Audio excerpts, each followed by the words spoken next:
Another video as promised. Welcome back to Rebuilding the Lakers, and like I said in the previous video, I did skip over the 76ers match to show the D'Angelo Russell game winner. I only had to skip one game. It was the 76ers one, and then I uploaded the Mavericks one with the D Russ game winner, and this was a really fun game, this 76ers one right here, as these are two teams that are on the come up. And I do want to mention that even though this is about 3 or 4 games behind from where I actually am, like caught up to, I have only played one game with D'Angelo Russell not on the team, as I traded him for Brook Lopez and we played against the Phoenix Suns. But you can see like Yogi Ferrell on the 76ers team, and that's not how it is in real life, but in this 2K simulator, it's just what they needed.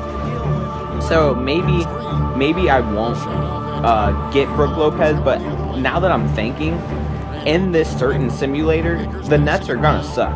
So in a 1-year deal, we might try to trade for Brook Lopez and we'll get D'Angelo back, but we might give them a different piece.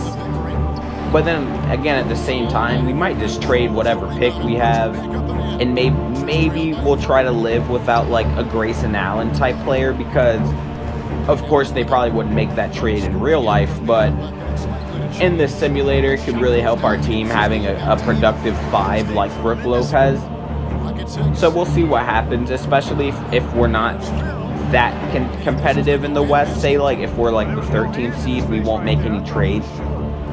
But if we're like the 10th seed, we should be able to try to make a push. Of course, getting the 8th seed is kind of worthless because we're just going to get swept by the Warriors. So we've got to get the 7th seed at the minimum, so we can try to compete with like the Rockets or the Spurs, whoever gets the 2 seed in the West. Joel Embiid was feasting in this game, but don't get me wrong, so was Ivica Zubac and Julius Randle. They were going at Joel, and this was just a really competitive game because this is kind of like, in my eyes, the Warriors and the Cavaliers, but the young versions, because both these rosters are potentially full of all-stars, at least future all-stars, because in this simulator, Jason Tatum got drafted by the Sixers, so they've got Jason Tatum, Ben Simmons, Joel Embiid, as Joel Embiid cashes that 3 right in front of Joel McGee. There we go. JaVale McGee. And yeah, Jason Tatum, Ben Simmons, Dario Saric is a pretty decent player. And of course they'd be hoping Yogi Ferrell pans out, as they probably got him from the Mavericks. Julius Randle hit a good floater. Here comes Jordan Clarkson pushing in mid-range. He goes all the way and finishes with the left hand. Good take by Jordan Clarkson. Makes them to call a timeout. And Brandon Ingram now gets to the rim and he's able to finish over 33. I know that guy. It's not coming to my head right now, but he looked very familiar. Of course, with our roster, Lonzo Ball and D'Angelo Russell and Brandon Ingram and Julius Randle, our team is also potentially full of future all-stars. And then we have players like this, and this isn't a player who we have in real life either. It's just a player who I think could really help our team in Tyus Jones. So maybe I do keep D'Angelo Russell since it's a different kind of rebuild, but we'll just kind of have to keep the core of the team together. Like, for example, if we had traded for Paul George in this offseason, I probably wouldn't have done that because that's kind of cheesy to play with Paul George. Like, I know Magic is trying to, how we traded Mozgov to free cap room so we could potentially get 2 max free agents next offseason. And speaking of maxes, I heard that the Philadelphia 76ers are potentially going to offer Joel Embiid a max contract, 5-year, $125 million, and he's only played, what, 31, 32 games? So that's a lot of money to be giving to a guy who's pretty injury prone. But they know he's good and they know he's talented, but if you give out that much money to a player who misses really any more time with injuries in the next 2 seasons, it's going to be pretty disappointing. You can see Zubac is really going at Joel, as they both have 16 at the half. Jordan Clarkson gets to the rim here and he's able to finish. We have a 1-point lead, and I'll let you guys watch from here. Joel Embiid's got 21 now. He only had 16 at halftime. He's got 5 points in the first 3 minutes. Dario Saric pushes and gives it to Joel, and he slams it with the right hand. And I let you guys watch these future All-Stars.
Up for it with excellent anticipation.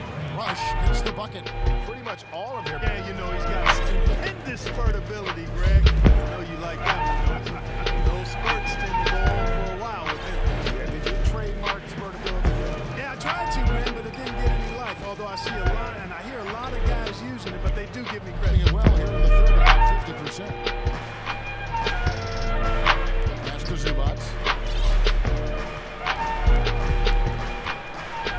1:19 left here in the third quarter. Shot clock at 5. Lakers passing it around.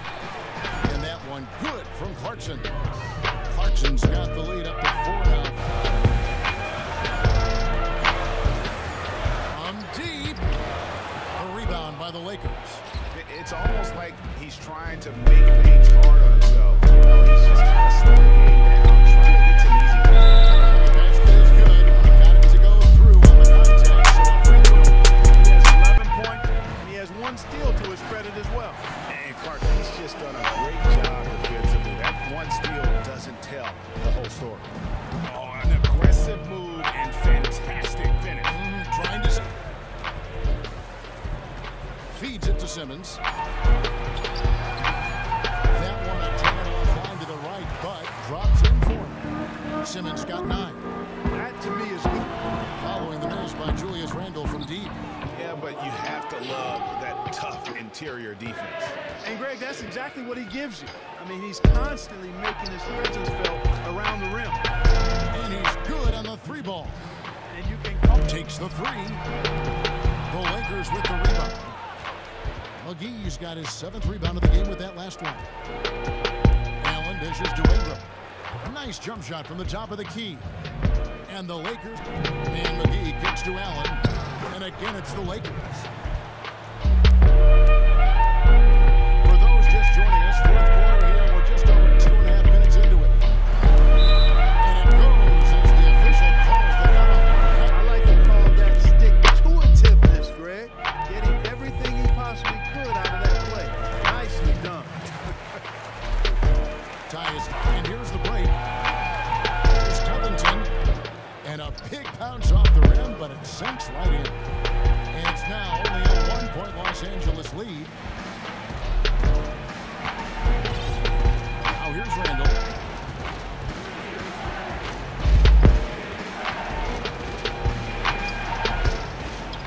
Fades away and sinks the tough shot.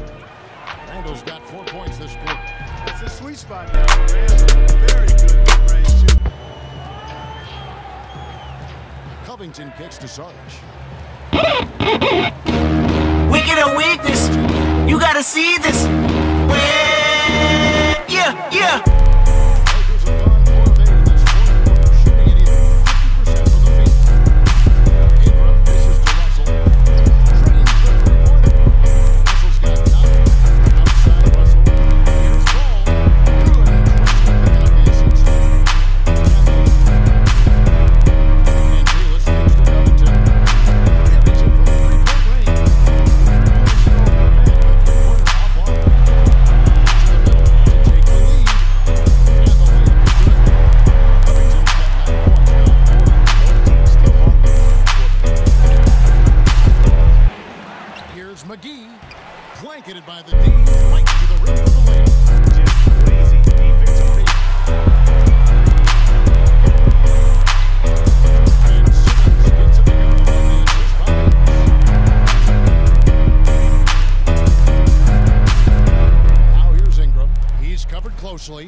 clock at 6.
Between the shot clock and game clock.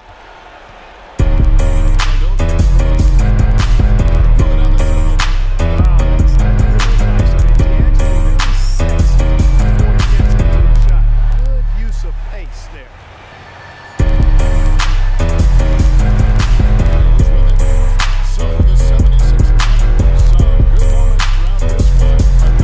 The future of the NBA looks exciting as hell.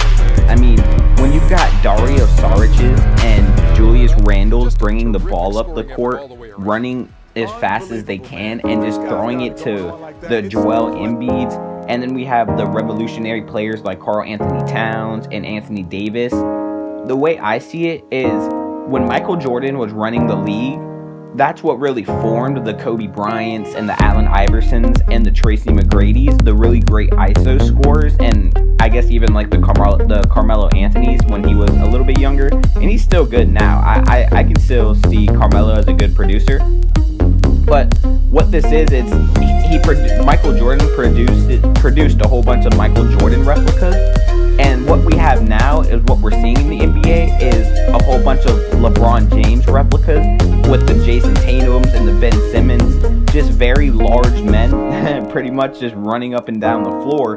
What, you know, just when I say huge, just size, you know, 6'8", 6'9", 250-pound dudes running at full speed, passing the ball and shooting threes. So we'll skip the Mavericks game that I already uploaded, and we'll go